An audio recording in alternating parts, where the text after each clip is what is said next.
I want to welcome you all here for the 5th annual meeting of CGI America. I want to thank all the people here who are going to participate in or moderate our panels, including Chelsea. I want to thank Bob Harrison, the whole CGI staff, and the sponsors who made this possible, the American Federation of Teachers, Bank of California, CA Technologies, CH2M, Cheniere Energy, Coca-Cola, Freeport-McMoRan, the Kresge Foundation, Microsoft, Bing, Noble Energy, Peter Peterson Foundation, and Toyota Motors North America. I want to thank Governor Hickenlooper. You know, he always impressed me about how he could be so substantive and issue-oriented and so informal, and I felt almost guilty that he felt constrained to wear a suit today. But he looked really nice in it. I also want to thank Mayor Hancock and the good people of Denver for welcoming us back, and you'll hear from the mayor later in the meeting. Just by way of introduction, you know, our economy is in a lot better shape than it was when we started this project in 2011, bringing together representatives from government, community organizations, business, labor, philanthropists, and all different kinds of NGOs to try to help accelerate the pace of the recovery and put people back to work, prepare them to take jobs. The economy then had a 9.2% unemployment rate. Today it's 5.5%. 2014 was the best year for new hires since 2007, with the highest total job growth since 1999. But we can't forget there's still millions of people in all kinds of communities across this country who can't find work.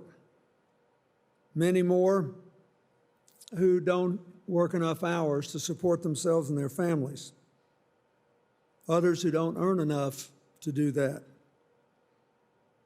And maybe it's because they lack access to skills training. Maybe they have a great idea for a small business and they can't get it funded. Or, as I believe, maybe a lot of it is because we're not maximizing the potential we have with the capital that's been accumulated, invested in the wisest possible way. We also can't ignore the fact that some of the trends that we face in America that are foreboding are really global. There is a global youth unemployment problem. In the most hard-hit countries in Europe, in Greece and Spain, youth unemployment at 50% or higher. And there are problems like this all over the world. There's actually a serious debate among optimistic people about whether we have finally hit a stage in technology development where it's possible to create new opportunities and lift the wealth of companies and communities and nations, but technological advances are going to have a net negative impact on jobs. That didn't happen when I was president. We were very fortunate. We saw information technology spread throughout every aspect of the economy. And yeah, more people could do, people could do lots more things with fewer employees, but all those new opportunities created new businesses and new jobs so that the net effect on employment and earnings was extremely positive. So I don't pretend that all this is easy, but I do think that for those of us who are here to work together to isolate and identify problems of people who are left out and left behind, to identify the so-called low-hanging fruit, and to do what we can to shift the concentration of wealth in America into growth mode. That is, to move from primarily a trading model to primarily an investment model is profoundly important. And we're beginning to see that. There's not a silver bullet, but there are things that can be done that will work for the poorest parts of America. You'll hear about some of them on Native American reservations who don't have gambling revenues, in the Mississippi Delta, in Appalachia, in many of our major urban areas. There are maybe no silver bullets, but there are thousands, literally, of things that can be done that in the aggregate will have a profoundly positive effect. Since we started working, the commitments that have been made here have produced more than 310,000 jobs.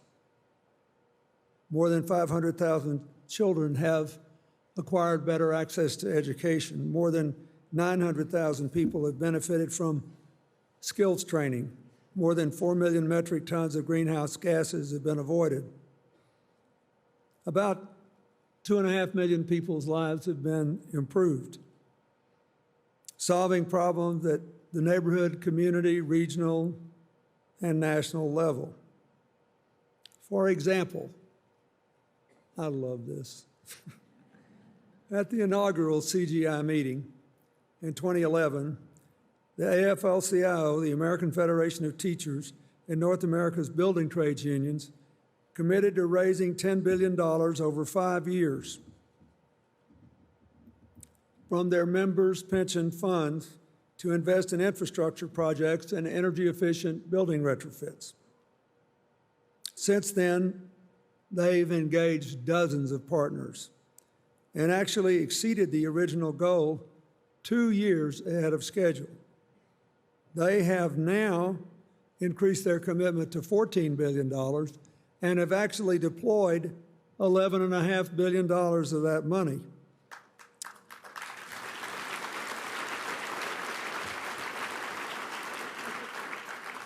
Of the fully completed projects, 50,000 jobs were created. Of the ones in the pipeline, that many more are going to be created. For example, the major and long overdue overhaul of LaGuardia Airport in New York City, which those of us who use it are very excited about, as long as they don't mess up that Art Deco terminal. It's a national treasure. You're laughing about, I got to do a little home cooking here. That one project will create 15,000 jobs for people who will earn a good wage, who will be able to support their families, and parenthetically, will be paying more money into their pension funds so they can invest more money to grow America. This movement of the pension funds of America into innovative investment, and by the way, a lot of them, you may hear more about this at the meeting, a lot of them, including those not involved in our commitment, have been attracted by the returns earned and are getting into investment and doing it in a way that totally changed the way that is financed. So more of the money is going into the investment and less into the cost of the transaction. So even on Wall Street, there is a change here in the mentality about how these things should be financed and how we can mobilize capital to maximize employment, to maximize economic growth, to maximize energy efficiency. So it's an exciting thing. But it's important not to forget that not everybody's on the board of a pension fund and that local initiatives matter too, and in the aggregate can have a profound effect, especially if all of you learn about it and do the same thing where you're from. For example, one of the things that Hillary and I have cared about for a long time is what happens to children who age out of the foster care system. So let me just give you an example.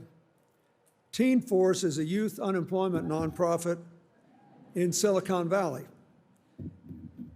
where, believe it or not everyone is rich.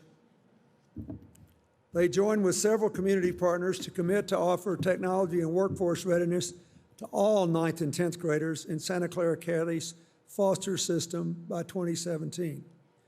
The first group began their STEM training in January Yesterday, 16 of them started summer internships with local employers. Today, by the age of 20, listen to this, by the age of 20, 46% of children who have aged out of foster care in California are unemployed, and 25% are homeless. It is a national scandal. We take care of you until you're 18, you're out the door. Tough luck. And obviously, they have no support systems that most of the rest of us, when we were 19 or 20, took for granted. The young people working with Teen Force are getting the chance to build long careers in fields that pay well. This is life-changing work. It's the kind of thing that I hope CGI America would highlight so it could be replicated. It could be done in every community in this country. You don't have to have high-tech training to provide training that allows people to do this. I know that all of you are here for the same reasons that we are, that we started CGI and that our foundation does the work we do in America and around the world. You want to make a difference as best you can. And I'm very grateful for the support that we have received all across the political and economic spectrum, and from businesses, labor, non-governmental organizations, philanthropists. The governor just talked about it, but this political season in America has given us an opportunity to actually make a decision as a people about what the best way to solve problems and seize opportunities is. We know as a nation that there has always been and always will be a gap between what government can provide and the private sector can produce. That's what led Benjamin Franklin to organize the first volunteer fire department in Philadelphia before the Constitution was ratified. Alexis de Tocqueville said in the 1830s that the main difference between the United States and Europe was citizen activism. That he said in Europe, if there's a problem, people will complain to the state about it until the government does something or doesn't. In America, they complain for a couple of days, then they organize some new group and go do it. He said that almost 200 years ago. And yet more than half of all the foundations in our country and non-governmental groups have been organized in the last 20 years. This is, I believe, one of the great good news stories of the 21st century. When you read these horrible, heartrending stories of the march of violent extremist groups across national borders in the Middle East or in Africa, it's important for you to remember that they are not the only non-governmental groups on the march. That in the Middle East, in Africa, there are citizen groups that are revolutionizing the lives as well as saving the lives of countless children. And in the end, people without regard to their religion will vote for them. The reason we have more migrants today, more from troubled situations than we've had since the end of World War II, is that real people are voting with their feet. And they know that when people work together to make good things happen and you get all hands on deck, that's good for them and their families and their kids. And they know when you have enforced idleness by people with the power to make a difference because everybody's stuck over in their separate silos, it creates an opportunity and a vacuum for people with a very different agenda for our future. One that is exclusive, not inclusive, one that is intolerant, not tolerant, one that often chooses violence instead of harmony and cooperation. So I urge all of you to keep that in mind. Politics is good. Differences are important.